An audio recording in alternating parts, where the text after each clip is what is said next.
Good morning, students. You welcome in the online classes of Government College Chabra.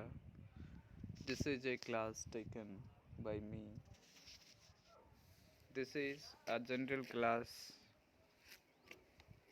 Today we will talk about some literary terms that would be useful to understand literature while you go through the text. So today's first term is posteriori.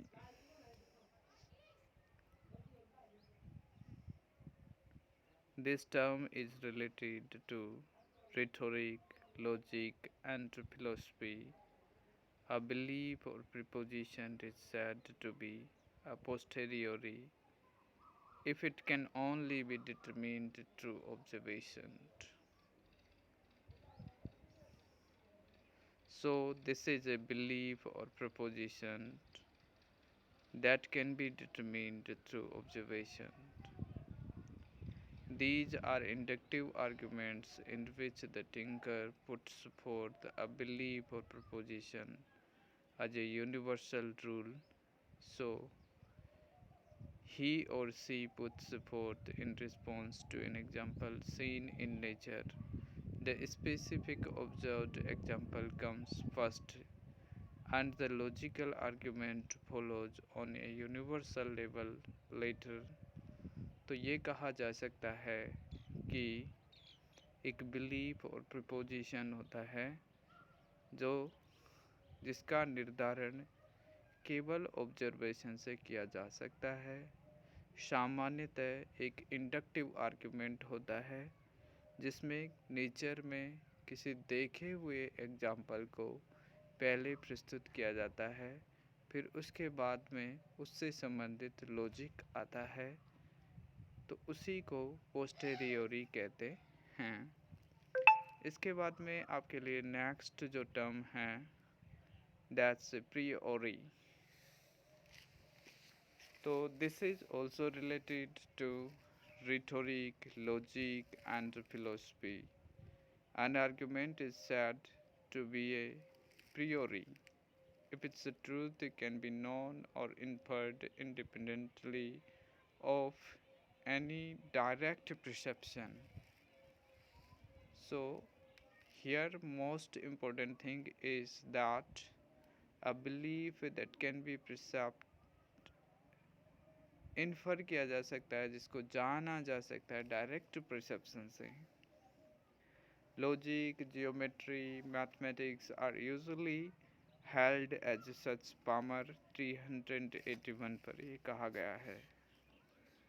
Generally priori arguments rely upon deductive, posteriori inductive, priori deductive reasoning, fashioning a general statement that should, in terms of logic, be true, and then applying the argument to a specific instance. Idesta, the universal statement comes first, and then specific application in the real world are expected to match it. तो specific universal statement पहले आता है, उसके बाद में उसका specific application in the real world is expected to match it. Next जो literary term है आज की वो है एबी थिएटर। तो this is a theatre, the center of the Irish dramatic movement founded in 1899 by W.B. Yeats and Lady Gregory. तो centre of the Irish dramatic movement का centre है, founded in 1899 by W.B. Yeats and Lady Gregory, built with the express purpose of presenting Irish plays performed by Irish actors. It opened in 1904 and began showing plays by almost every Irish playwright of renown. So, in Hindi, ये Irish dramatic movement का centre था जो 1899 में W.B. Yeats और lady Gregory के द्वारा इसको बनाया जाता है। इसका उद्देश्य जितने भी आयरिश एक्टर्स थे उनके द्वारा आयरिश जितने भी प्लेज थे उनको प्रेजेंट करना था एंड इसको 1904 में खोला गया और आयरिश से जितने भी प्लेज थे उनको लगभग प्रस्तुत किया गया। नेक्स्ट जो लिटरेरी टर्म है आज की, एब ओवो। लैटिन है ये वर्ड एब ओ वो, लैटिन फ्रॉम द एग। इसका मतलब होता है फ्रॉम द एग, जिसका अर्थ होता है from the egg. This phrase refers to a narrative. This phrase refers to a narrative that starts at the beginning of the plot. So this is a narrative that starts at the beginning of the plot and then moves chronologically through a sequence of events to the tale's conclusion. ये किसी plot के beginning में शुरू होता है और chronologically एक sequence के रूप में, इवेंट्स के सीक्वेंस के रूप में उस कहानी के अंत तक चलता रहता है। तो this is a narrative that starts at the beginning of a plot and ends at the conclusion of the tale. This pattern is the opposite of the tale that begins in medias res.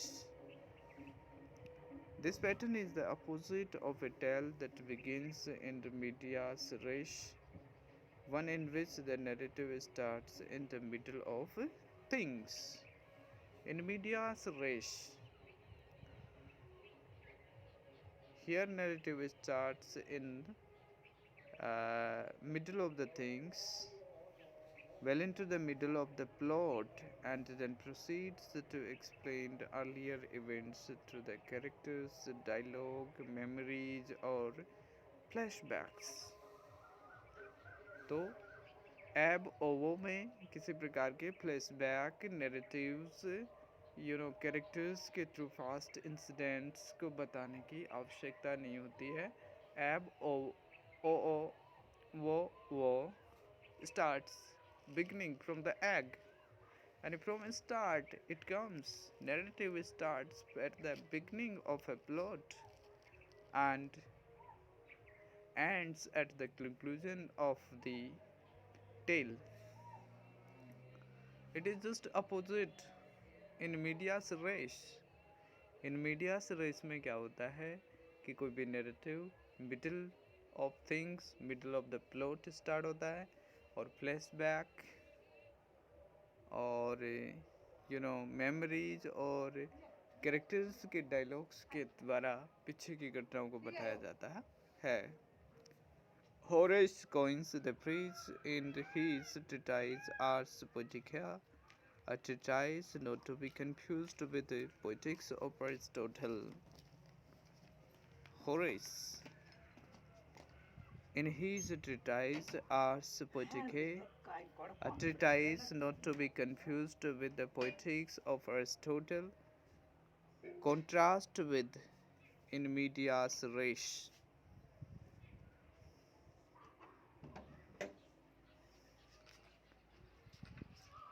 Ablot, Jacob Grimm's term